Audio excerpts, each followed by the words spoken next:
ರಾಯರು ಸುಖ ಮತ್ತು ಧೈರ್ಯವೆಂಬ ಒಳ್ಳೆ ವಿವೇಕ ಉಳ್ಳವರು ರಾಯರು. ನಮಗೆ ಸುಖ ಬಂದಾಗಲೂ ಒಳ್ಳೆಯ ವಿವೇಕವನ್ನ ಕೊಡುವುದಲ್ಲದೆ ರಾಯರು ದುಃಖದಲ್ಲಿಯೂ ಕೂಡ ಧೈರ್ಯವನ್ನು ನೀಡ್ತಾರಂತೆ ರಾಯರು. ಸುಖ ಬಂದಾಗ ಒಳ್ಳೆ ಜ್ಞಾನ, ಸುಖ ಬಂತಂದು ಹಿಗ್ಗಿ ಅಧರ್ಮದ ಹಾದಿಯೊಳಗೆ ಹೋಗೋಕೆ ಬಿಡಲ್ಲ ರಾಯರು.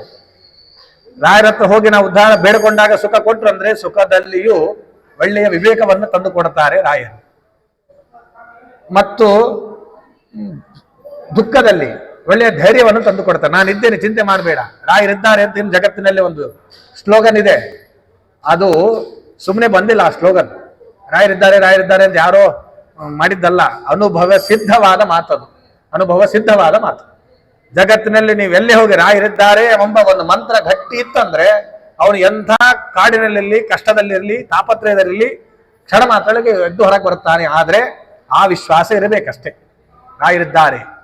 ಸುಮ್ಮನೆ ಎಲ್ಲರೂ ಅವರ ಭಕ್ತರು ಗಾಡಿ ಮೇಲೆ, ಅವರವರ ವಾಹನದ ಮೇಲೆ ಬರೆದುಕೊಂಡಿರ್ತಾರೆ. ಯಾಕಂದ್ರೆ ಅವರ ಅನುಭವ ಸಿದ್ಧವಾದ ಮಾತು ಇರ್ತದೆ ಅದಲ್ಲ. ಹಾಗಾಗಿ ರಾಯರಿದ್ದಾರೆ ಅಂತ ಜಗತ್ ಪ್ರಸಿದ್ಧವಾದ ಒಂದು ಮಂತ್ರ, ಸ್ಲೋಗನ್. ಹಾಗಾಗಿ ರಾಯರು ನಮ್ಮ ಸುಖದಲ್ಲಿಯೂ ಒಳ್ಳೆಯ ಜ್ಞಾನವನ್ನು ತಂದು ಕೊಡ್ತಾರೆ, ದುಃಖದಲ್ಲಿಯೂ ಕೂಡ ಧೈರ್ಯವನ್ನ ನೀಡುತ್ತಾರೆ. ಆಮೇಲೆ ರಾಯರು ಸುಖ ಧೈರ್ಯಶಾಲಿ. ಸು ಅಂದ್ರೆ ನಿರ್ದುಷ್ಟವಾದ, ಖ ಅಂದ್ರೆ ಇಂದ್ರಿಯ ಉಳ್ಳವರು. ನಿರ್ದುಷ್ಟವಾದ ಇಂದ್ರಿಯ ಉಳ್ಳವರು ಯಾರು? ರಾಯರು. ಅಂದ್ರೆ ಅವರ ಜೀವನದ ಉದ್ದಕ್ಕೂ ಅವರ ಇಂದ್ರಿಯಗಳು ದುರ್ಮಾರ್ಗದಲ್ಲಿ ಒಂದು ಕ್ಷಣ ಹೋಗ್ಲಿಲ್ಲ. ರಾಯರ ಇಂದ್ರಿಯಗಳು, ಅವರ ಅಂತಹ ತಪಸ್ವಿಗಳು, ವೈರಾಗ್ಯ ಪುರುಷರು. ನಮ್ಮ ಇಂದ್ರಿಯಗಳು ಹಾಗಿರಲ್ಲ. ಕ್ಷಣ ಮಾತ್ರದಲ್ಲಿ ಎಲ್ಲೆಲ್ಲೋ ಹೋಗ್ತದೆ. ಕೂತಿರ್ತವೆ, ಮನಸ್ಸಿಲ್ಲ, ಎಲ್ಲೋ ಹೋಗಿರ್ತದೆ, ಏನೋ ವಿಚಾರ ಬಂದಿರ್ತದೆ. ಕಣ್ಣು ಇಲ್ಲಿರ್ತದೆ, ಮನಸ್ಸು ಏನೋ ವಿಚಾರ ಮಾಡ್ತದೆ. ರಾಯರ ಹತ್ರ ಬಂದಿರ್ತೇವೆ, ನೋಡ್ತಾ ಇರ್ತೇವೆ, ಆದ್ರೆ ಮನಸ್ಸಲ್ಲಿ ಏನೋ ವಿಚಾರ ಮಾಡ್ತಾ ಇರ್ತೇವೆ. ಅಲ್ಲಿ ಅಭಿಷೇಕ ನಡೀತಾ ಇರ್ತದೆ, ನಾವು ಮೊಬೈಲ್ ನೋಡ್ತಾ ಇರ್ತೇವೆ. ಹೀಗೆ ನಮ್ಮ ಇಂದ್ರಿಯಗಳು ಕ್ಷಣಕ್ಕೂ ಚೇಂಜ್ ಆಗ್ತಾ ಹೋಗ್ತದೆ, ದುಷ್ಟ ಮಾರ್ಗದಲ್ಲಿ ತಲ್ಲೀನವಾಗ್ತದೆ. ಆದರೆ ರಾಯರ ಇಂದ್ರಿಯ ಇಡೀ ಜೀವಿ ಅವರ ಈಗೂ ಅದ್ಯಾಪಿಯೂ ಮೊದಲಿಗೂ ಅವರು ವೃಂದಾಪ್ರವೇಶಕ್ಕೆ ಒಂದು ಕ್ಷಣದಲ್ಲಿಯೂ ಕೂಡ ಅವರ ಇಂದ್ರಿಯಗಳು ದುರ್ಮಾರ್ಗದಲ್ಲಿ ಹೋಗಲಿಲ್ಲ. ಧೈರ್ಯಶಾಲಿ, ಮನೋವಿಕಾರ ಇಲ್ಲ ರಾಯರಿಗೆ. ಬಡತನ ಬಂದಾಗಲೂ ನಗುತ್ತಾ ಇದ್ರು ಅವರು. ಹೀಗೆ ನನಗೆ ಸಾಕಷ್ಟು ಜನ ಬರ್ತಾ ಇದ್ದಾರೆ ಅಂತ ಹಿಗ್ಗೋದು, ಅವ ಬಡತನ ಬಂದಾಗ ಕುಗ್ಗೋದು ಇರಲಿಲ್ಲ ರಾಯರು. ಈಗ ಕತೆ ಹೇಳಿದ್ರೆ ನಾನು ತಾಮ್ರತಂಬಿಗಿದು, ಅಂಥ ತಾಮ್ರತಂಬಿ ಒಯ್ದರೆ ಹೋಗ್ಲಿ ಬಿಡು, ನನಗಿನ ಬಡವಿದ್ದಾನ ಅಂತ ಹೇಳಿದವರು ಅವರು. ವಿಕಾರ ಇಲ್ಲ ಅವರಿಗೆ. ಸುಖದಲ್ಲಿಯೂ ದುಃಖದಲ್ಲಿಯೂ ರಾಯರು ಒಂದೇ ತರಹದ ಮನಸ್ಸಿನಿಂದ ಪರಮಾತ್ಮನನ್ನು ಧ್ಯಾನಾಸಕ್ತರಾಗಿದ್ದರು ರಾಯರು. ಇನ್ನ ಸಮಸ್ತ ದುಷ್ಟ ಗ್ರಹ ನಿಗ್ರಹೇಶಃ ರಾಯರು. ಸಮಸ್ತ ದುಷ್ಟಗ್ರಹಗಳು, ನಮಗೆ ಜಾತಕದಲ್ಲಿ 106 ಗ್ರಹಗಳ ಬಾಧೆ ಇರ್ತದೆ, ದುಷ್ಟಗ್ರಹಗಳ ಬಾಧೆ ಇರ್ತದೆ. ಆ ದುಷ್ಟಗ್ರಹಗಳ ಬಾಧೆ ಮತ್ತು ಒಂದರ್ಥದಲ್ಲಿ ದುಷ್ಟಗ್ರಹಗಳು ಜಾತಕದ ರೀತಿಯಲ್ಲಿರುವ ಬಾಧೆಗಳು ಅಂತಾದ್ರೆ, ದುಷ್ಟಗ್ರಹಗಳು ಅಂದ್ರೆ ಭೂತ ಪ್ರೇತ ಪಿಶಾಚಾದಿಗಳು. ಅವರ ಬಾಧೆ ಆಗುದಿಲ್ಲ. ಯಾಕೆ ಅಂದ್ರೆ ರುದ್ರದೇವರಂತೆ ಅಂತ ರಾಯರು ರುದ್ರದೇವರಂತೆ ಅಂತ ಹೇಳಿದ್ರು. ಯಾಕೆ ರುದ್ರದೇವರ ಸ್ಮರಣೆ ಆಯ್ತಂದ್ರೆ ಭೂತ ಪ್ರೇತಾದಿಗಳಲ್ಲಿ ಓಡಿ ಹೋಗ್ತವಂತೆ. ಅಪಸರ್ಪ ಅಂತ ಏ ಭೂತ ಭೀವ ಸಂಸ್ಥಿತ ಏ ಭೂತ ವಿಘ್ನಕರ್ತಾರ ತೇ ನಶ್ಯಂತು ಶಿವಾಗ್ನಯ. ನಾವು ಸಂಧ್ಯಾವಂದನಲ್ಲಿ ಹೇಳ್ತೇವೆ, ಇದು ಭೂತೋಚ್ಚಾಟನ ಮಾಡಬೇಕಾದ್ರೆ ಶಿವಾಗ್ನಯ, ರುದ್ರದೇವರ ಆಗ್ನೆಯ ಅವ್ರ ಸ್ಮರಣೆ ಮಾಡಿದ್ರೆ ಸಾಕು ಭೂತ ಪ್ರೇತ ಪಿಶಾಚ ಓಡಿ ಹೋಗ್ತಾವಂತೆ. ರಾಯರು ರುದ್ರದೇವರಂತೆ ಅಂತ ಹೇಳ್ತಾರೆ ಇಲ್ಲಿ. ಸಮಸ್ತ ದುಷ್ಟ ಗ್ರಹ ನಿಗ್ರಹೇಶಃ, ರುದ್ರದೇವರಂತೆ ರಾಯರು. ಯಾಕೆ ಅಂದ್ರೆ ರುದ್ರದೇವರ ಸ್ಮರಣೆ ಅಂತ ಹೇಗೆ ಭೂತ ಪ್ರೇತ ಪಿಶಾಚಾದಿಗಳು ಓಡಿ ಹೋಗ್ತಾವೋ, ಹಾಗೆ ರಾಯರ ಸ್ಮರಣೆ, ಅವರ ಸ್ತೋತ್ರ, ಅವರ ಸೇವೆ, ಅವರ ಪ್ರದಕ್ಷಿಣೆ ಇವೆಲ್ಲ ಮಾಡಿದರೆ ನಮಗೆ ಬರುವಂತಹ ಭೂತ ಪ್ರೇತ ಪಿಶಾಚಾದಿಗಳ ಬಾಧೆ ಎಲ್ಲವೂ ಉಚ್ಚಾಟನವಾಗ್ತದಂತೆ. ಮನೆಯೊಳಗೆ ನಾವೆಲ್ಲೋ ಈಗ ಕಂಡಿದ್ದೇವೆ. ಮನೆಯೊಳಗೆ ಏನಾದರೂ ಈ ತರಹದ ಬಾಧೆಗಳಿದ್ದಾಗ ಮನುಷ್ಯರಿಗೆ ಆ ತರಹದ ದುಷ್ಟಶಕ್ತಿಗಳು ಪ್ರವೇಶ ಆದಾಗ ರಾಯರ ಪಾದೋದಕದಿಂದ ಪ್ರೋಕ್ಷಣದಿಂದ ಉಚ್ಚಾಟನ ಆಗಿದ್ದು ಕೇಳಿದ್ದೇವೆ, ಈಗೂ ಕಾಣ್ತಾ ಇದ್ದೇವೆ ರಾಯರ ಪಾದೋದಕದಿಂದ. ಹಾಗೆ ಅವರ ನಮ್ಮ ಜಾತಕದಲ್ಲಿ ಬರುವಂಥ ದುಷ್ಟಗ್ರಹಗಳ ಬಾಧೆಯೂ ಹೌದು, ಮತ್ತು ಭೂತಪ್ರೇತ ಪಿಶಾಚಾದಿಗಳ ಬಾಧೆಯೂ ಕೂಡ ಹೊಡೆದು ಓಡಿಸ್ತಾರೆ ಅಂತೆ ರಾಯರು. ಯಾಕೆ ರುದ್ರದೇವರಂತೆ ಇವರು ಅಂತ ಹೇಳ್ತಾರೆ. ಇನ್ನು ದುರತ್ಯಯೋಪ ಪ್ಲವಸಿಂಧು ಸೇತು, ದಾಟಲಿಕ್ಕೆ ಅಸಾಧ್ಯವ. ಏನು ನನಗೆ ಮುಗಿತಪ್ಪ ನನ್ನ ಜೀವನ, ಇನ್ನೇನು ಮಾಡಿದ್ರು ನಾನು ಹೇಳಲಿಕ್ಕೆ ಸಾಧ್ಯ ಇಲ್ಲ, ನನ್ನ ಪರಿಸ್ಥಿತಿ ದೇವರೇ ಗತಿ ಅಂಥ ಪರಿಸ್ಥಿತಿಯಲ್ಲಿದ್ದಾಗ ನನ್ನ ಜೀವನ ಮುಗೀತು, ಇನ್ಯಾರು ನನ್ನ ಗತಿ ಇಲ್ಲ, ಯಾರು ನನಗೆ ಕೈ ಎತ್ತಿ ಹಿಡಿಯುವರಿಲ್ಲ, ಇಷ್ಟು ಕಷ್ಟ ಬಂದಿದೆ ಅಂತ ಪೂರ್ಣ ಆತ್ಮವಿಶ್ವಾಸವನ್ನು ಕಳೆದುಕೊಂಡಿರ್ತಕ್ಕಂಥವ್ರು ಯಾರೇ ಇರಲಿ, ಅಂಥವರಿಗೆ ಸೇತುವೆಯಾಗಿ ಬರ್ತಕ್ಕಂಥವ್ರು ಯಾರು ಅಂದ್ರೆ ರಾಯರು. ಒಂದು ದೊಡ್ಡ ಸಮುದ್ರ ಇದೆ, ನಾವು ಎಲ್ಲೋ ಹೋಗ್ತಾ ಇದ್ದೇವೆ, ನಿಮ್ಮ ಅನುಭವ ಬಂದಿರ್ತದೆ.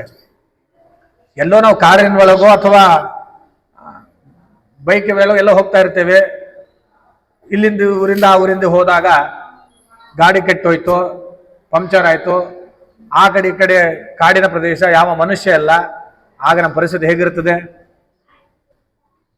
ಯಾವಾಗ ಮನೆ ಮುಡ್ತೀವೋ ಮರ ಸಾಕಂಗಾಗಿರ್ತದೆ, ಆ ಭಯ ಆತಂಕ. ಇನ್ನೂ ಉದಾಹರಣೆ ಕೊಡುವ, ಬದ್ರಿಗೆ ಹೋಗ್ತೇವೆ, ಬದ್ರಿಗೆ ಹೋಗ್ಬೇಕಾದ್ರೆ ಬೆಟ್ಟ ಹತ್ತಬೇಕಾದ್ರೆ ನೋಡ್ರಿ, ಅಲ್ಲಿಂದ ಒಂದು ದೊಡ್ಡ ಒಂದು ಗುಡ್ಡ ಬಿತ್ತಂದ್ರೆ ಕೃಷ್ಣಾರ್ಪಣ, ಈ ಕಡೆ ಗಂಗಾ ನದಿ ಒಳಗೆ ಮಣ್ಣಿನ ದಾರಿ, ಆಗ ಏನು ಭಯ ಆತಂಕ, ಮುಗಿತು ನಮ್ಮ ಕತ್ತಿ ಅಂತ ಇಷ್ಟು ಜಿಗುಪ್ಸೆಗೊಂಡು ನನ್ನ ಸಂಸಾರದಿಂದ ನಾನು ಹೇಳಲಿಕ್ಕೆ ಸಾಧ್ಯ ಇಲ್ಲ, ಇಂತಹ ಕಷ್ಟದಿಂದ ನನ್ನ ಉದ್ಧಾರ ಮಾಡೋರು ಯಾರಿಲ್ಲ ಅಂತ ಯಾರಿಗೆ ಆತ್ಮವಿಶ್ವಾಸ ಹೋಗಿರ್ತದೋ, ಅಷ್ಟು ಕಷ್ಟ ಬಂದಿರ್ತದೋ, ಅವಾಗ ದುರತ್ಯೋಪ ಪ್ಲವ ಸಿಂಧು ಸೇತು ರಾಯರನ್ನು ನೆನೆಸಿದ್ರೆ ಅವರು ದಾಟಲಿಕ್ಕೆ ಸುಲಭವಲ್ಲದ ಸಂಕಷ್ಟಗಳೆಂಬ ಸಮುದ್ರಕ್ಕೆ ಸೇತುವೆಯಾಗಿ ಸುಲಭವಾಗಿ ದಾಟಿಸ್ತಾರೆ ರಾಘವೇಂದ್ರ ಗುರು ಸಾರ್ವಭೌಮರು. ಹಾಗಾಗಿ ಅವರು ಭವ್ಯಸ್ವರೂಪೋ ಭವದುಃಖತೂಲ ಸಂಘಾಂಗ್ಯಚರ್ಯ ಸುಖದೇರಿಶಾಲಿ ಸಮಸ್ತ ದುಷ್ಟ ಗ್ರಹ ನಿಗ್ರಹೇಶು ದುರತ್ಯಯೋಪ ಪ್ಲವಸಿಂಧು ಸೇತು. ಅಂತಹ ರಾಘವೇಂದ್ರ ಗುರು ಸಾರ್ವಭೌಮರು. ನಾವು ರಾಯರ ಸ್ತೋತ್ರ ಅನ್ನಬೇಕಾದ್ರೆ ಇವೆಲ್ಲ ಅನುಸಂಧಾನ ಬರಬೇಕು. ಅಂತಹ ರಾಘವೇಂದ್ರ ಗುರು ಸಾರ್ವಭೌಮರು ಅದ್ಯಾಪಿಯೂ ಮೃತ್ತಿಕಾ ರೂಪದಿಂದ ಮೂಲ ವೃಂದಾವನ ಮಂತ್ರಾಲಯದಲ್ಲಿದೆ, ದೇಶ ದೇಶದಲ್ಲಿ ಗಲ್ಲಿ ಗಲ್ಲಿಗೂ ರಾಯರು ವೃಂದಾವನ ಮೃತ್ತಿಕಾ ರೂಪದಿಂದ ವೃಂದಾವನದಲ್ಲಿ ಇದ್ದೇ ಇಷ್ಟು ಅನುಗ್ರಹ ಮಾಡ್ತಾ ಇದ್ದಾರೆ ಎಂದು ವಿಚಾರ ಮಾಡಿ. ನಿರಸ್ತದೋಷೋ ನಿರವದ್ಯವೇಶ ಪ್ರತ್ಯರ್ಥಿ ಮೂಕತ್ವ ನಿಧಾನ ಭಾಷಃ ವಿದ್ವತ್ ಪರಿಜ್ಞೇಯ ಮಹಾವಿಶೇಷೋ ವಾಗ್ವೈಖರಿ ರೀತಿಯಿಂದ ಭವ್ಯಶೇಷ. ನಿರಸ್ತ ದೋಷ, ಅವರಲ್ಲಿ ಎಳ್ಳಿನಷ್ಟು ದೋಷ ಇಲ್ಲ. ನಮಗೆ ನೂರಾರು ದೋಷ ಇರ್ತದೆ, ಆ ಮನುಷ್ಯ ನಮಗೆ ಹೆಜ್ಜೆ ಹೆಜ್ಜೆಗೂ ದೋಷ ನಮ್ಮಲ್ಲಿ ಇರ್ತದೆ. ಅವರು ನಿರಸ್ತ ದೋಷ, ಯಾವ ಎಳ್ಳಷ್ಟು ದೋಷ ಇಲ್ಲ ರಾಯರಲ್ಲಿ. ಪಕ್ಷಪಾತ ಇಲ್ಲ, ಇವರಿಗಷ್ಟೇ ನಾನು ಅನುಗ್ರಹ ಮಾಡ್ತೀನಿ, ಇವ್ರಿಗೆ ಮಾಡಂಗಿಲ್ಲ, ಬ್ರಾಹ್ಮಣರಿಗಷ್ಟೇ ಅನುಗ್ರಹ ಮಾಡ್ತೀನಿ, ಇವ್ರು ಇನ್ನೊಬ್ರಿಗೆ ಮಾಡಂಗಿಲ್ಲ, ಇಲ್ಲ. ರಾಯರಲ್ಲಿ ಯಾವವೂ ಪಕ್ಷಪಾತವಿಲ್ಲ. ಭಕ್ತಿ ಒಂದೇ ರಾಯರೇ ಮುಖ್ಯ. ಭಕ್ತಿಯಿಂದ ವಿಶ್ವಾಸದಿಂದ ನಾವು ರಾಯರ ಹತ್ರ ಹೋದ್ವಿ ಅಂತಾದ್ರೆ ಪಕ್ಷಪಾತ ಇಲ್ಲ ಅವರಲ್ಲಿ. ಇವರಿಗೂ ಅನುಗ್ರಹ ಮಾಡ್ತಾರೆ, ಅವರಿಗೂ ಅನುಗ್ರಹ ಮಾಡ್ತಾರೆ, ಇನ್ನೊಬ್ಬರಿಗೂ ಅನುಗ್ರಹ ಮಾಡ್ತಾರೆ. ನಾವು ಜಗತ್ತನ್ನು ನೋಡ್ತೇವೆ. ಈಗ ಮಂತ್ರಾಲಯದಲ್ಲಿ ಬೇರೆ ಧರ್ಮದವರು ಬಂದು ರಾಯರ ದರ್ಶನ ಮಾಡಿಕೊಂಡು ಹೋಗ್ತಾ ಇದ್ದಾರೆ, ನಾವೆಲ್ಲವೂ ಈಗಿನ ಕಾಲದಲ್ಲಿ ನೋಡ್ತಾ ಇದ್ದೇವೆ. ಹಾಗಾಗಿ ರಾಯರ ಹತ್ರ ಯಾವ ದೋಷ ಇಲ್ಲ, ಪಕ್ಷಪಾತ ಮಾಡ್ತಾರ ಆ ದೋಷ ಇಲ್ಲೇ ಇಲ್ಲ. ಯಾರೇ ಬರಲಿ ಭಕ್ತಿ ಒಂದೇ ಬೇಕು ರಾಯರಲ್ಲಿ. ಆ ಭಕ್ತಿಯಿಂದ ರಾಯರ ಪ್ರಾರ್ಥನೆ ಮಾಡಿದ್ರೆ ಅವರು ಅನುಗ್ರಹ ಮಾಡುತ್ತಾರೆ. ನಿರಸ್ತ ದೋಷ. ಇನ್ನು ದೋಷ ಅಂದ್ರೆ ರಾತ್ರಿ ಅಂತ ಅಂತಾರೆ. ದೋಷ ಅಂದ್ರೆ ರಾತ್ರಿ ಅಂತ ಒಂದು ಅರ್ಥ. ರಾತ್ರಿ ಅಂದ್ರೆ ಏನು? ಕತ್ತಲು. ಕತ್ತಲು ಅಂದ್ರೆ ಅಜ್ಞಾನ. ಆ ಅಜ್ಞಾನ ಸಹು ಕೂಡ ರಾಯರಲ್ಲಿ ಇಲ್ಲ ಎಂಬುದಾಗಿ ತಿಳಿಸ್ತಾರೆ. ಇನ್ನು ನಿರವದ್ಯ ವೇಷ, ಅವರು ಸರಳ ವೇಷದವರು. ಅಂದ್ರೆ ಕೆಲವರು ಅವ್ರು ನೋಡಿದ್ರೆ ಅಂಜಿಕೆ ಆಗ್ಬಿಡ್ತದೆ, ಇನ್ನೇನು ಭಯಂಕರ ಇದ್ದಾನೋ ಮಾರಾಯ ಅಂತ. ಕೆಲವರು ಆಡಂಬರ ಜಾಸ್ತಿ, ಭಾರಿ ವೇಷಭೂಷಣಗಳು ನೋಡಿ ಅವನು ಭಾರ್ಯಪ್ಪ ಅನ್ಬೇಕು, ಆದರೆ ಒಳಗಾಗಿ ಹೊಡೆದ್ರೆ ಟೊಳ್ಳಿರ್ತಾನೆ, ಏನಿರುವುದಿಲ್ಲ. ಇವರು ಸರಳ ವೇಷದವರು. ರಾಯರು ಸರಳ ವೇಷದವರು ಇದ್ದಾರೆ. ಮತ್ತು ಅವರ ಆಡಂಬರ ಅಬ್ಬರ ಇವ್ಯಾವೂ ಕೂಡ ರಾಯರಲ್ಲಿ ಇಲ್ಲ, ಅಂಚಿನಷ್ಟು ಇಲ್ಲ. ಹಾಗಾಗಿ ರಾಯರು ನಿರವದ್ಯ ವೇಷರು. ಇನ್ನು ಪ್ರತ್ಯರ್ಥಿ ಮೂಕತ್ವ ನಿಧಾನ ಭಾಷಃ. ಯಾರು ರಾಯರಲ್ಲಿ ವಾದಕ್ಕೆ ಬರ್ತಾರೆ, ಶಾಸ್ತ್ರಾರ್ಥ ವಿಚಾರಕ್ಕೆ ವಾದದಲ್ಲಿ ಬರ್ತಾರೆ, ವಾಕ್ಯಾರ್ಥಕ್ಕೆ ಬರ್ತಾರೆ, ಎದುರಿಗೆ ಪ್ರತಿಪಕ್ಷದ ಏನು ವಾದಕ್ಕೆ ಬಂದಿದ್ದಾನೆ ಅವನು ರಾಯರ ವಾಗ್ವೈಖರಿ ಅವರ ಪಾಂಡಿತ್ಯವನ್ನ ನೋಡಿ ಮೂಕನಾಗ್ತಾನೆ. ಉತ್ತರವೇ ಇಲ್ಲ, ಏನಿವರ ಪಾಂಡಿತ್ಯ, ಇವರೆಲ್ಲ ವಾಗ್ವೈಖರಿ ಅಂತ ನೋಡಿ ಅವನು ಒಳ್ಳೆ ವಿದ್ವಾಂಸನಾಗಿದ್ದರೂ ಕೂಡ ಅವನು ತಡವರಿಸ್ತಾನಂತೆ ಮಾತಿನಲ್ಲಿ, ಇವರ ಮಾತಿನ ವೈಖರಿಯ ಅವರ ಪಾಂಡಿತ್ಯವನ್ನು. ಅಂತಹ ಅದ್ಭುತವಾದ ಪಾಂಡಿತ್ಯ ಉಳ್ಳವರು ರಾಯರು ಅಂತ ತಿಳಿಸ್ತಾರೆ. ಇನ್ನ ವಿದ್ವತ್ ಪರಿಜ್ಞೇಯ ಮಹಾವಿಶೇಷ. ಹಾಗಾದ್ರೆ ರಾಯರನ್ನ ಯಾರು ತಿಳಿಬೇಕು? ರಾಯರ ಬಗ್ಗೆ ತಿಳಿಬೇಕಂದ್ರೆ ನಿಮ್ಮಂತರಿಗೆ ಆಗಲ್ಲ. ವಿದ್ವಾಂಸರಿಗೆ ಮಾತ್ರ, ಜ್ಞಾನಿಗಳಿಗೆ ಮಾತ್ರ ರಾಯರ ಪಾಂಡಿತ್ಯ ಏನು, ಅವರ ಜ್ಞಾನ ಏನು, ಅವರ ವೈರಾಗ್ಯ ಏನು, ಅವರ ತಪಸ್ಸು ಏನು, ಅವರ ಕಾರುಣ್ಯ ಎಂಥದ್ದು, ಅವರ ಕೃಪಾದೃಷ್ಟಿ ಎಂಥದ್ದು, ಇವೆಲ್ಲ ಯಾರಿಗೆ ಗೊತ್ತಾಗ್ತದೆ ಅಂದ್ರೆ ವಿದ್ವತ್ ಪರಿಜ್ಞೆಯ ಮಹಾವಿಶೇಷ. ಒಳ್ಳೆಯ ಅಪರೋಕ್ಷ ಜ್ಞಾನಿಗಳಿಗೆ ಅವರ ಪಾಂಡಿತ್ಯ, ಅವರ ಜ್ಞಾನ ಇವೆಲ್ಲ ಅಂಥವರಿಗೆ ಗೊತ್ತಾಗ್ತದೆ. ಇನ್ನ ಮಹಾವಿಶೇಷ ಇಲ್ಲಿ ಇನ್ನೊಂದು ಹೇಳ್ತಾರೆ. ವಿಶೇಷ ಅಂದ್ರೆ ವೇದಾಭಿಮಾನಿ ಗರುಡ ಮತ್ತು ಪಂಚರಾತ್ರಾಭಿಮಾನಿ ಶೇಷದೇವರ ರಾಯರು ಇವರಿಬ್ಬರ ಆವೇಶವುಳ್ಳವರು ಅಂತ ತಿಳಿಸ್ತಾರೆ. ನಿರಂತರ ವ್ಯಾಖ್ಯಾನ, ಸತ್ಕರ್ಮಾಚರಣ ಇವೆಲ್ಲವೂ ಕೂಡ ಸಾಕ್ಷಿ ರಾಯರ ಈ ಗರುಡ ಹಾಗೂ ಶೇಷದೇವರ ಆವೇಶವುಳ್ಳವರು ಎಂಬುದನ್ನು ಕೂಡ ಇಲ್ಲಿ ತಿಳಿಸ್ತಾರೆ. ಹಾಗಾಗಿ ವಾಗ್ವೈಖರಿ ನಿರ್ಜಿತ ಭವ್ಯಶೇಷ, ತಮ್ಮ ವಾಗ್ವೈಖರಿಯಿಂದ ಎಲ್ಲರನ್ನ ಕೂಡ ಶಾಸ್ತ್ರಾರ್ಥ ವಿಚಾರದಲ್ಲಿ ಅವರೆಲ್ಲರನ್ನೂ ಕೂಡ ಅವರನ್ನ ಸೋಲಿಸಿರ್ತಕ್ಕಂತಹ ಪಾಂಡಿತ್ಯ ಈ ರಾಯರದು ಎಂಬುದಾಗಿ ತಿಳಿಸ್ತಾರೆ. ಹಾಗಾಗಿ ಹೇಳ್ತಾರೆ, ಹಾಗಾಗಿ ಒಂದು ಮಾತು ಹೇಳ್ತಾರೆ, ಮಂದ ಭಾಗ್ಯರಿಗೆ ದೊರಕದಿವರ ಸೇವಾ. ಎಷ್ಟೋ ಜನಕ್ಕೆ ಸೇವಾ ಸಿಕ್ಕಿಲ್ಲ. ಸೇವಾ ಮಾಡಿ ಬಂದಾಗೆ ಮಾಡಬೇಕು, ಸಿಕ್ಕಾಗೆ. ಸೇವಾ ಸಿಗೋದೇ ಕಷ್ಟ. ಅದಕ್ಕೆ ದಾಸರಾಯರು ಹೇಳಿದ್ರು, ಮಂದ ಭಾಗ್ಯರಿಗೆ ದೊರಕದಿವರ ಸೇವಾ. ರಾಯರ ಸೇವೆ ಸಿಕ್ಕ್ಯಾದಂದ್ರೆ ನಮ್ಮ ಪುಣ್ಯ ಅಂತ ತಿಳಿಬೇಕು. ರಾಯರ ಸೇವೆ ಸಿಗದೇ ಮಹಾಪುಣ್ಯ, ದುರ್ಲಭ. ಹಾಗಾಗಿ ಆ ದಾಸರಾಯರು ಹೇಳಿದ್ರು ಇವರ ಭಾಗ್ಯ ಸಿಗೋದೇ ಕಷ್ಟ ಅಂತ.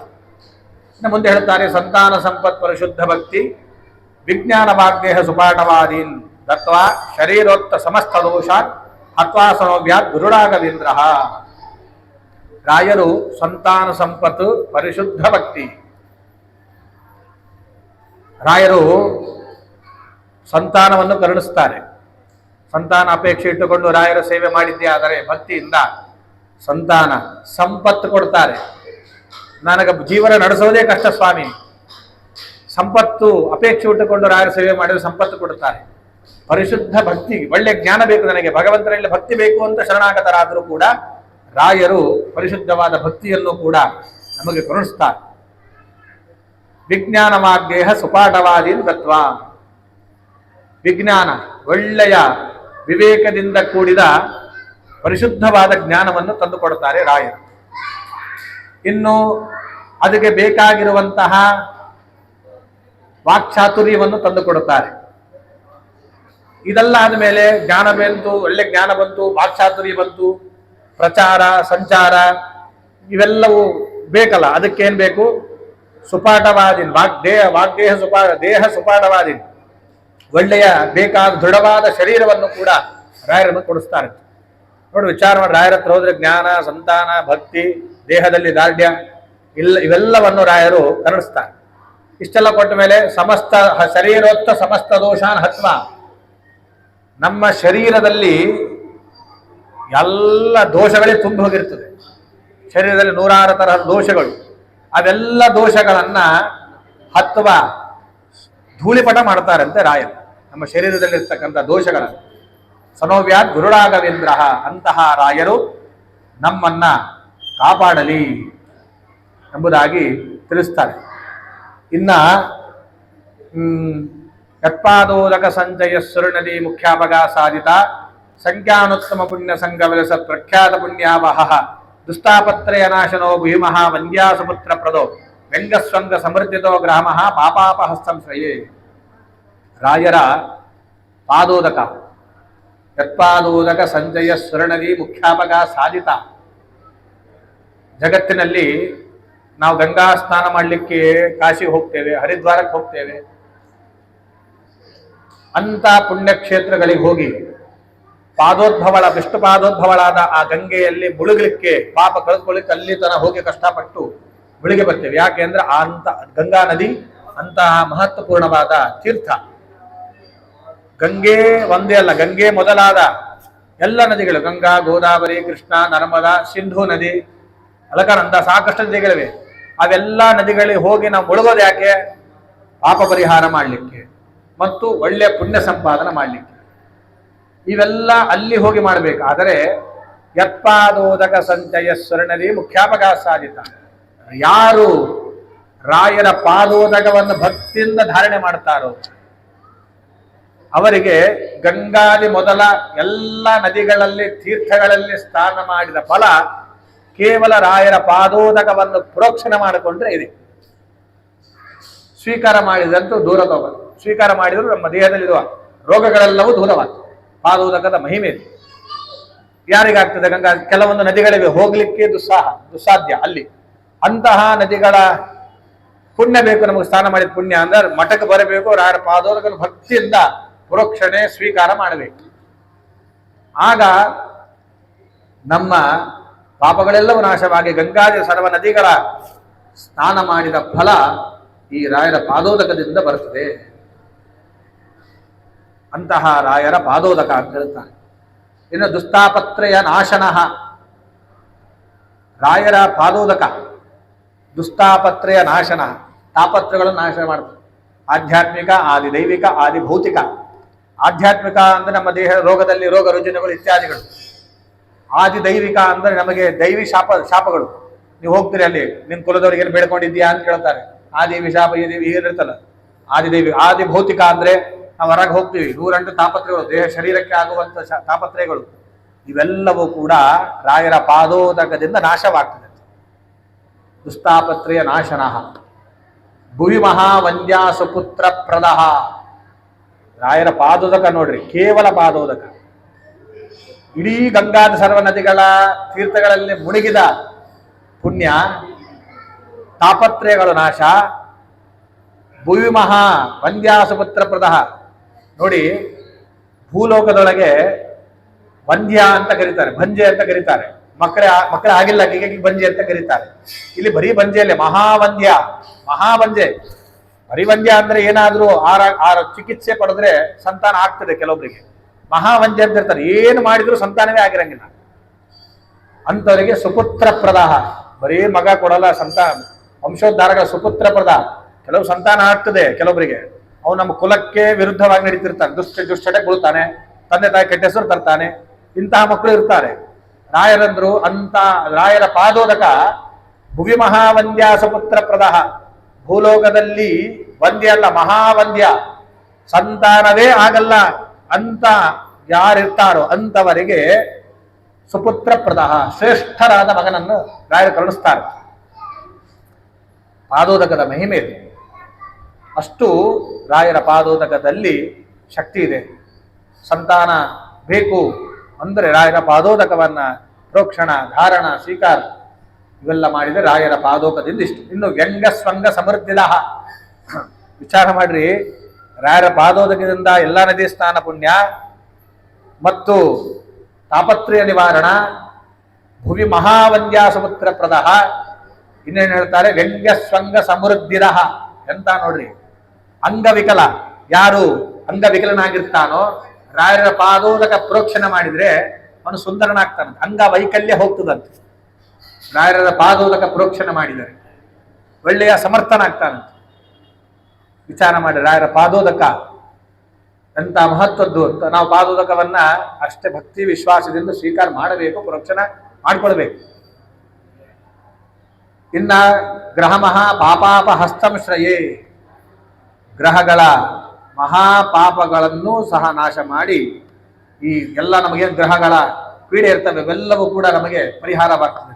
ಅಂತಹ ರಾಯರನ್ನ ನಾನು ಆಶ್ರಯಿಸ್ತೇನೆ ಅಂತ ತಿಳಿಸ್ತಾರೆ. ಅದಕ್ಕೆ ಹೇಳ್ತಾರೆ, ಗಂಗೆಯಲ್ಲಿ ಮಿಂದಾಗ ಏನು ಮಹಾಪುಣ್ಯ ಇದೆ ಅದಕ್ಕಿಂತ ಮಹಾಪುಣ್ಯ, ಅರ್ಥಾತ್ ಅಷ್ಟು ಮಹತ್ವದ್ದು ಅಂತ ಅರ್ಥ. ಅಂತಹ ಪುಣ್ಯ ರಾಯರ ಪಾದೋದಕದಿಂದ ಸಿಗ್ತಿದೆ ಅಂತ ತಿಳಿಸ್ತಾರೆ. ಇನ್ನ ಯತ್ಪಾದ ಕಂಜರದಸ ಪರಿಭೂಷಿತಾಂಗ ಯತ್ಪಾದ ಪದ್ಮದುಪಾಯಿತ ಮಾನಸಾಯೇ ಯತ್ಪಾದ ಪದ್ಮ ಪ್ರಕೀರ್ತನ ಜೀರ್ಣವಾಚ ತದ್ದರ್ಶನಂ ದುರಿತ ಕಾನನ ಧಾವಭೂತಂ ತಿಳಿಸ್ತಾರೆ. ಯತ್ಪಾದ ಕಂಜರಸ ಪರಿಭೂಷಿತಾಂಗ, ಯಾರು ಆಭರಣವನ್ನು ಧಾರಣೆ ಮಾಡುತ್ತೇವೆ. ಯಾವ ಆಭರಣ ಅಂದ್ರೆ ರಾಯರ ಪಾದದ ಧೂಳಿನ ಕಣ ಮೈಯೆಲ್ಲ ಯಾರು ಹಚ್ಚಿಕೊಂಡು ಅದೇ ಆಭರಣ ಅಂತ ತಿಳಿತಾರ. ರಾಯರ ವೃತ್ತಿಗೆ ಸಿಗ್ತದೆ, ದಿನ ಸ್ವೀಕಾರ ಮಾಡ್ತೇವೆ, ನೀರನ್ನೆಲ್ಲ ಮತ್ತಿಗೆ ಹಚ್ಚಿದ್ದಿ ಸ್ವೀಕಾರ ಮಾಡ್ತೇವೆ, ಅದನ್ನೆಲ್ಲ ಹಚ್ಚಿಕೊಂಡಾಗ ಅನುಸಂಧಾನ ಇದೇ ನನ್ನ ಆಭರಣ ರಾಯರ. ಯಾರು ಈ ತರಹದ ತಿಳಿತಾರೋ ಯತ್ಪಾದ ಪದ್ಮ ಉದಪಾಯಿತ ಮಾನಸಾಯಿ. ಒಂದು ಹುಳ ಇದೆ, ಮಧು ಜೇನು ಹುಳ, ಅದು ಹೂವಿನಲ್ಲಿ ಕೂಡ್ತದೆ, ಸ್ವೀಕಾರ ಮಾಡಿ ಹಿಂಗೆ ಮತ್ತೆ ಹಾರದೆ ಕ್ಷಣ ಮಾತ್ರ ಮತ್ತೆ ಅಲ್ಲಿ ಬಂದು ಕೂಡ್ತದೆ. ನೀವು ನೋಡಿ ಆ ಜೇನನ್ನು ಹೀರೋ ಹುಳದ ಮೇಲೆ ಕೂತು ಒಂದು ಕ್ಷಣ ಹಿಂಗೆ ಹೋಗ್ತದೆ ಮತ್ತೆ ಹಿಂಗೆ ಬಂದು ಅದೇ ಕೂಡ್ತದೆ. ಹಾಗೆ ಯಾರ ಮನಸ್ಸು ರಾಯರ ಪಾದಕಮಲದ ಮೇಲೆ ಮಧು ಸವಿಯುವ ಹುಳದಂತೆ ತಲ್ಲೀನವಾಗಿರ್ತದೋ ಅಂಥವರು ಯತ್ಪಾದ ಪದ್ಮ ಪರಿಕೀರ್ತನ ಜೀರ್ಣವಾಚಃ. ಯಾವಾಗಲೂ ರಾಯರ ಮಾತೆತ್ತಿದ ರಾಯರ ಸ್ತೋತ್ರಗಳು, ರಾಯರ ಗ್ರಂಥಗಳ ಓದುವುದು, ಈ ರೀತಿಯಾಗಿ ಅವರ ಸ್ತೋತ್ರಗಳಲ್ಲಿ ಅವರ ಗ್ರಂಥಗಳ ಅಧ್ಯಯನದಲ್ಲಿ ಯಾರು ಮುಪ್ಪಾಗಿರ್ತಾರ ಅವರ ಸ್ತೋತ್ರ ಮಾಡ್ತಾ ಮಾಡ್ತಾ ಮಾಡ್ತಾ ತದ್ದರ್ಶನಂ ದುರಿತ ಕಾನನ ಧಾವಭೂತಂ.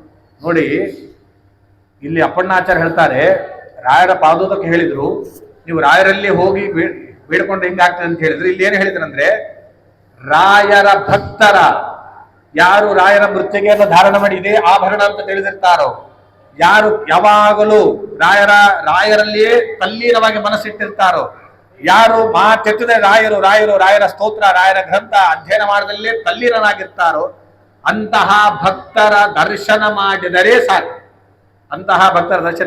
ಸಾಕು. ತದ್ದರ್ಶನಂ ದುರಿತ ಕಾನನ ದಾವಭೂತಂ. ರಾಯರ ಇಂಥ ಲಕ್ಷಣದಿಂದ ಕೂಡಿದ ಭಕ್ತರ ದರ್ಶನ, ಅವರ ಪರಂಪರೆ ಯತಿಗಳ ದರ್ಶನ ಯಾರು ಮಾಡ್ತಾರೋ ಅವರ ಕಷ್ಟಗಳ ಕಾಡಿಗೆ ಒಂದು ಬೆಂಕಿ ಬಿತ್ತನೆ ಎಷ್ಟು ದೂರಾಗಿ ಬೆಂಕಿ ಹತ್ರ, ಹಾಗೆ ನಮ್ಮಲ್ಲಿ ಕಷ್ಟಗಳ ಕಾಡೇ ಇದೆ. ಅಂತಹ ಕಾಡಿಗೆ ಕಾಡ್ಗಿಚ್ಚು ಬಿದ್ದಂತೆಯೇ ಸರಿ ಅಂತ ಹೇಳ್ತಾರೆ. ವಿಚಾರ ಮಾಡಿ, ರಾಯರ ಭಕ್ತರು ಇಂತಹ ಭಕ್ತರ ದರ್ಶನ ಆದರೆ ಸಾಕಂತೆ ನಮ್ಮ ಕಷ್ಟವೆಂಬ ಕಾಡಿನಲ್ಲಿ ಕಾಡ್ಗಿಚ್ಚು ಬಿದ್ದಂತೆ ಅಂತ ತಿಳಿಸ್ತಾರೆ. ಸರ್ವತಂತ್ರ ಸ್ವತಂತ್ರೋಸೌ ಶ್ರೀಮತ್ವ ಮತವರ್ಧನ ವಿಜಯೇಂದ್ರ ಕರಾಬ್ಜೋತ ಸುಧೀಂದ್ರ ವರಪುತ್ರಕ ಶ್ರೀರಾಘವೇಂದ್ರೋ ಯತಿರಾಟ್ ಗುರುರ್ಮೇ ಸ್ಯಾತ್ ಭಯಾಪಹ. ಸರ್ವತಂತ್ರ ಸ್ವತಂತ್ರೋಸೌ, ರಾಯರು ಸರ್ವತಂತ್ರ ಸ್ವತಂತ್ರರು, ರಾಯರು ಸರ್ವಶಾಸ್ತ್ರಗಳಲ್ಲಿಯೂ ಕೂಡ ಸ್ವತಂತ್ರರು ಅಂತ. ಅಂದ್ರೆ ಅವರು ಸ್ವತಂತ್ರರಾಗಿ ಶಾಸ್ತ್ರವನ್ನು ಅಧ್ಯಯನ ಮಾಡ್ತಾರೆ, ಬರೀತಾರೆ, ಹೇಳ್ತಾರೆ. ಶ್ರೀಮಧ್ವ ಮತವರ್ಧನ, ಶ್ರೇಷ್ಠವಾದ ಮಧ್ವಾಚಾರ್ಯರ ಮತವನ್ನ ಮಹತ್ತರವಾಗಿ ಬೆಳೆಯುವಂತೆ ಮಾಡಿದ ಸಿದ್ಧಿಪುರುಷರು ಶ್ರೀಮಧ್ವ ಮತವರ್ಧನ. ಮತ್ತು ಅವ್ರ್ಯಾರು ವಿಜಯೇಂದ್ರ ಕರಾಬ್ಜೋತ ಸುಧೀಂದ್ರ ವರಪುತ್ರಕ, ಚತುಷ್ಷಷ್ಟಿ ಕಲಾ ನಿಪುಣರಾದ ಮಹಾಜ್ಞಾನಿಗಳಾದ ವಿಜೇಂದ್ರ ತೀರ್ಥ ಗುರು ಸಾರ್ವಭೌಮರ ಯಾರು ಅವರ ಪುತ್ರಗರು ಸುಧೀಂದ್ರ ತೀರ್ಥರು, ಅವರ ಅಚ್ಚುಮೆಚ್ಚಿನ ಶಿಷ್ಯರೇ ರಾಯರು. ಶ್ರೀರಾಘವೇಂದ್ರ ವಿರಾಟ್ ಗುರು ಮೇ ಸ್ಯಾತ್ ಭಯಾಪಹ. ರಾಯರೇ ರಾಘವೇಂದ್ರೆಂಬ ಯತಿಕುಲ ಚಕ್ರವರ್ತಿಗಳು ನನ್ನ ಭಯವನ್ನ, ನಮಗೆ ಸಾಕಷ್ಟು ಆತಂಕ ಇದೆ, ಹೊರಗಡೆ ಹೋದ್ರೆ ನಾವೇ ಹೋಗ್ತಿರ್ತೀವಿ, ಯಾನೊಬ್ಬನ ಗೊತ್ತಾನೆ ನಮಗೆ, ನಮ್ ತಪ್ಪೇರಲ್ಲ. ಆಕಾಶ ಮಾರ್ಗದಲ್ಲಿ ಹೋದ್ರೆ ವಿಮಾನ ಯಾವಾಗ ಪತನ ಆಗ್ತದೋ ಗೊತ್ತಿಲ್ಲ, ರೈಲಿನ ಮುಖಾಂತರ ಹೋದ್ರೆ ಯಾವಾಗ ಬಿದ್ದು ಹೋಗ್ತದೋ ಗೊತ್ತಿಲ್ಲ. ಹೀಗೆಲ್ಲ ನೋಡ್ತಾ ಇದ್ದೇವೆ. ಭಯ ಆತಂಕದೊಳಗೆ ಮುಳುಗಿ ಬಿದ್ದೇವೆ ನಾವು. ಆದರೆ ಇಲ್ಲಿ ಪ್ರಾರ್ಥನೆ ಮಾಡ್ತಾರೆ, ಇಂತಹ ರಾಯರು ಗುರುರ್ಮೇ ಸ್ಯಾತ್ ಭಯಾಪಹ, ನನ್ನ ಭಯವನ್ನ ಬುಡ ಸಮೇತ ಕಿತ್ತಿ ಹಾಕಲಿ, ನಾಶ ಮಾಡಲಿ ಎಂಬುದಾಗಿ ಅಪ್ಪಣ್ಣಾಚಾರ್ಯರು ಅದ್ಭುತವಾಗಿ ರಾಯರ ಸ್ತೋತ್ರವನ್ನ ಅವರು ಮೊದಲೇ ಕೂತು ಪ್ರಿಪರೇಷನ್ ಆಗಿ ನಾನು ಸ್ತೋತ್ರ ಬರಿಬೇಕಂತ ಬರೆದವರು ಅಲ್ಲ ಇವರು ತಮ್ಮ ಗುರುಗಳು ಸಶರೀರವಾಗಿ ವೃಂದಾ ಪ್ರವೇಶ ಮಾಡ್ತಾರೆ ಅಂತ ಸುದ್ದಿ ಗೊತ್ತಾದ ತಕ್ಷಣ ತಮ್ಮ ಗುರುಗಳಲ್ಲಿ ಭಕ್ತಿ ಅಂತದ್ದು, ಗುರುಗಳ ವಿರಹವನ್ನು ತಾಳಲಾರದೆ ಅವರು ಭಕ್ತಿಯಿಂದ ಅವರ ಬಾಯಿಯಿಂದ ಬಂದಿರತಕ್ಕಂಥದ್ದು ಈ ಸ್ತೋತ್ರ. ಯಾರೋ ಕೂತು ನಾನು ಈ ತರ ಬರಿಬೇಕು, ಸಂಸ್ಕೃತ ಜ್ಞಾನ ಇದೆ, ನಾ ಈ ತರ ಬರಿತೀನಿ ಅಂತ ಕೂತು ತಯಾರು ಮಾಡಿ ಬರೆದ ಸ್ತೋತ್ರವಲ್ಲ ಇದು. ಅವರ ಭಕ್ತಿಯಿಂದ ಅವರ ಬಾಯಿಂದ ಬಂದಿರತಕ್ಕಂಥ ಸ್ತೋತ್ರ. ಇಂಥ ಅದ್ಭುತ ಸ್ತೋತ್ರ ಕೊಟ್ಟಿದ್ದಾರೆ. ಅದಕ್ಕೆ ರಾಯರೇ ಅಂಕಿತ, ಸಾಕ್ಷಿ ಹಯ ಸ್ತೋತ್ರಹಿ ಅಂತ ರಾಯರೇ ಇದಕ್ಕೆ ಕೊನೆಗೆ ಇದನ್ನು ಸೇರಿಸ್ತಾರೆ ಅಂದ್ರೆ ಈ ಸ್ತೋತ್ರ ಎಂತಹ ಮಹತ್ವಪೂರ್ಣದ್ದು, ಎಂತಹ ಪವಿತ್ರವಾದದ್ದು, ಎಂತಹ ಸಿದ್ಧಿಪ್ರದವಾದದ್ದು ನಾವು ವಿಚಾರ ಮಾಡಬೇಕು.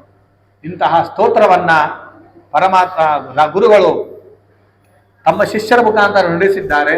ಅದಕ್ಕೆ ರಾಯರು ಹಯಗ್ರೀವದೇವರೇ ಸಾಕ್ಷಿ ಅಂತ ಹೇಳಿದ್ದಾರೆ. ಇಂತಹ ಸ್ತೋತ್ರವನ್ನ ನಾವು ಬರ್ತಾ ಇದ್ರು, ನಾವು ಅನ್ನದೇ ಇದ್ರೆ ನಮ್ಮಂತ ಮೂರ್ಖರು ಯಾರಿದ್ದಾರೆ ವಿಚಾರ ಮಾಡಿ.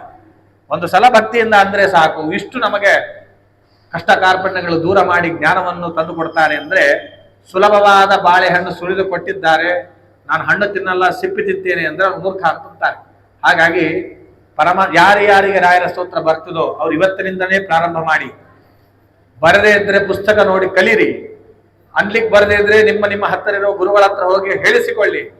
ಆದರೆ ದಿನದಲ್ಲಿ ಒಂದು ದಿನ ಆದರೂ ಪಾರಾಯಣ ಮಾಡಿ. ಅದರಿಂದ ನಮ್ಮ ಶ್ರೇಯಸ್ಸು ನೀವೇ ಅನುಭವಿಸ್ತೀರಿ. ಆ ಮಂತ್ರದ ಫಲದಿಂದ ನಮ್ಮ ಏಳಿಗೆ ನೀವೇ ನೋಡ್ತೀರಿ, ನಮ್ಮ ಮಕ್ಕಳ ಏಳಿಗೆ ನೀವೇ ನೋಡ್ತೀರಿ. ಅಂತಹ ಸಿದ್ಧಿಪ್ರದವಾದ ಸ್ತೋತ್ರ ರಾಯರದು. ಇಂತಹ ರಾಯರ ಸ್ತೋತ್ರವನ್ನ ಅದ್ಭುತವಾಗಿ ತಮ್ಮ ಬಾಯಿಯಿಂದ ಗುರುಗಳು ನುಡಿಸಿದ್ದಾರೆ. ಅದಕ್ಕೆ ರಾಯರು ಹಯಗ್ರೀವದೇವರ ಸಾಕ್ಷಿ ಎಂಬ ಮಾತನ್ನ ಸೇರಿಸಿದ್ದಾರೆ. ಇಂತಹ ಸಿದ್ಧಿಪ್ರದ ಸ್ತೋತ್ರ ಇನ್ನೂ 10 ಶ್ಲೋಕ ಮುಗಿತು ಇವತ್ತಿಗೆ, ಇನ್ನೂ ಇದೆ. ಅದು ನಾಳೆ ದಿನ ಇನ್ನೊಬ್ಬ ವಿದ್ವಾಂಸರು ಅದನ್ನು ತಿಳಿಸ್ತಾರೆ ಎಂಬುದಾಗಿ ಹೇಳ್ತಾ, ಈ ರಾಯರ ಗುರು ಸಾರ್ವಭೌಮರ ಆರಾಧನೆ ಇನ್ನು ಕೇವಲ 2-3 ದಿನದಲ್ಲಿ ಪ್ರಾರಂಭವಾಗ್ತದೆ.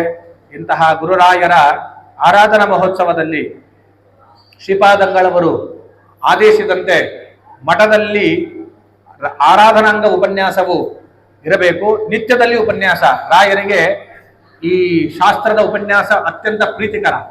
ಈ ರಾಯರ ಆರಾಧನಾಂಗ ಈ ವಿಷಯಗಳನ್ನ ರಾಯರ ಬಗ್ಗೆ, ಅವರ ಗ್ರಂಥದ ಬಗ್ಗೆ, ಅವರ ಸ್ತೋತ್ರ ಬಗ್ಗೆ ಯಾಕೆ ಇಟ್ಟಿದ್ದಾರೆ ಗುರುಗಳು ಅಂದ್ರೆ, ಅದರ ಅನುಸಂಧಾನವನ್ನು ತಿಳಿದು ಬಂದ ಭಕ್ತರು ಅದನ್ನ ಸರಿಯಾಗಿ ತಿಳಿದು ಉಪಾಸನೆ ಮಾಡಲಿ ಎಂಬ ಉದ್ದೇಶದಿಂದ ಶ್ರೀಪಾದಂಗಳವರು ಇದು ಆದೇಶಿಸಿ ಈ ಶ್ರೀಮಠದಲ್ಲಿ ವ್ಯವಸ್ಥೆ ಮಾಡಿದ್ದಾರೆ.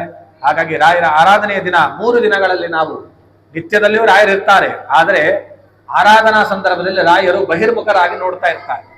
ಅವರ ಅವರು ನೋಡ್ತಿರ್ತಾರೆ ಭಕ್ತರನ್ನ, ನಾವು ನಿತ್ಯ ಅವರು ನೋಡ್ತೇವೆ. ನಾವು ಬಂದಿದ್ದವ್ರು ಗೊತ್ತಾಗುದಿಲ್ಲ ಅಂತಲ್ಲ. ಆದರೆ 3 ದಿನಗಳಲ್ಲಿ ರಾಯರೇ ಅವರು ಬೃಂದಾವನದಿಂದ ಬಹಿರ್ಮುಖರಾಗಿ ನಿಂತಿರ್ತಾರೆ.